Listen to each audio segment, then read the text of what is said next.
Here I've got a safety pan to make sure I don't lose anything. I put my concentrates down in there. I get it good and loose. I aerate it real well there. I've got a little bit of soap in there because if you use city water will cause the gold, the fine gold, to float. So we break the surface tension. Now I'm working that material down. Gold being heavy, I'm trying to get it down into the bottom of the pan. Now as you see, this is good. This is a good pan. See the gold starting to show up already. And as I'm washing it down, I've got to watch as I'm trying to wash off the lighter material, which there's not much in this at all. But the gold starting to show up, and then you get it there in the pan. That's what you're looking for, and it is in New Mexico. We enjoy going out finding it.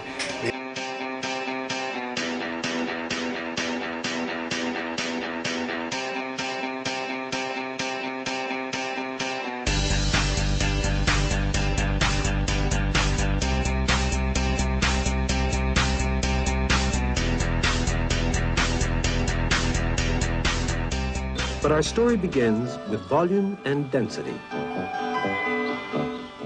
What does the word volume mean? What does the word density mean? Well, imagine that you're a junk car dealer, and you want to send these 8 old wrecks to the steel yard for recycling in this container.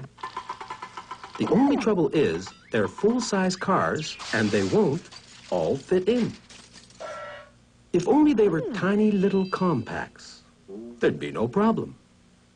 But they're not. That's only a dream, so it's time for the car crusher. But wait, how small should you crush them so that they'll fit exactly into the container? Well, how big is the container? 4 meters? No, that's only its height. What you need to know is how much space there is inside it. Look at it this way. The outsides of the container make up a sort of envelope. What you need to know is how big the space inside this envelope is. Or rather, if we use the Greek word for envelope, how big the volume is. Because that's all the word volume means.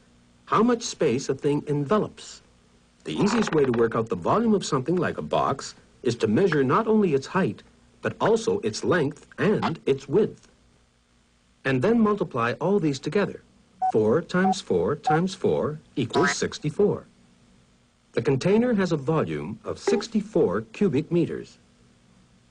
And since you have 8 cars that you want to fit into it, you'll have to reduce the volume of each car to exactly 1/8 of 64 cubic meters, which is 8 cubic meters.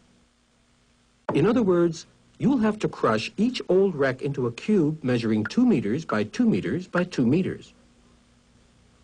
So start compacting each car until it takes up exactly 8 cubic meters worth of space.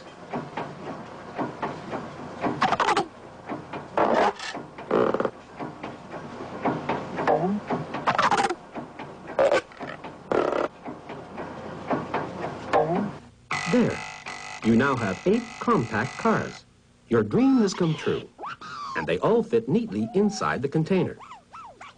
But what's all this got to do with density? Well, the word dense comes from the Greek dasos, which means compact. So a car crusher, which turns full-size cars into compacts, is really a sort of density machine. It takes a car with a mass of, say, 2,000 kilograms, and squeezes these 2,000 kilograms into a much smaller volume. So one way to increase the density of something is to keep its mass the same, but decrease its volume. You can also do it the other way around, of course. If we look at the density of the container, we see that when it holds 2 2,000 kilogram cars, it's a quarter as dense as when it holds 8 2,000 kilogram cars.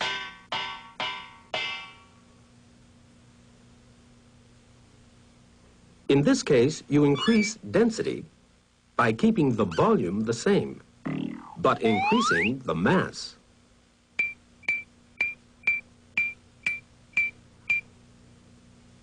And now you know the meaning of the words volume and density. Don't you? Where did he go? Oh, How dense can you get?